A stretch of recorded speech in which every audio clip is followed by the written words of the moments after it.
ആലപ്പുഴയുടെ പുന്നപ്രയുടെ പൊന്നോമനപുത്രൻ സഖാവ് VS അച്യുതാനന്ദൻ നിര്യാതനായ വിവരം അറിയിക്കുന്നു.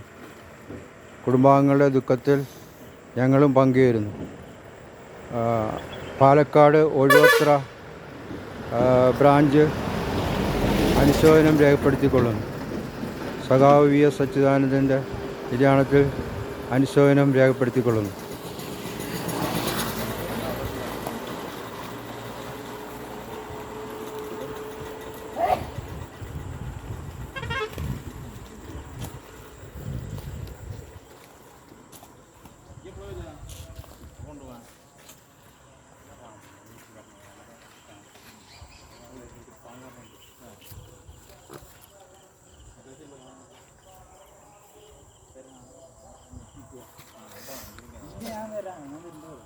അല്ല അത് കൊണ്ടുപോയി